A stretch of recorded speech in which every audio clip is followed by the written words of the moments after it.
భజ గోవింద. బాబు ఇప్పుడే చెప్తున్నా, గోడలకు మేకలు కొట్టద్దు. ఇది మా నాన్నగారి ఫోటో అండి.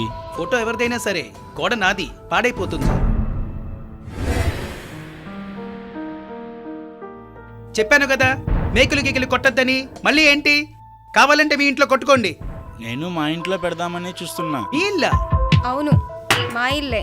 టైల్స్తో మెరిసిపోయే హాలు, గ్రానైట్ కిచెన్, 2 బెడ్రూమ్లు, ఇంకా ఎన్నెన్నో. అద్దె కట్టడానికి ఇబ్బంది పడేవారు. ఎలా కొన్నారు? ఎప్పుడు కొన్నారు? కొనలేదు, ఇచ్చారు. ఎవరు? మన ప్రభుత్వం వారు. ఏంటి ఇల్లిస్తున్నారా?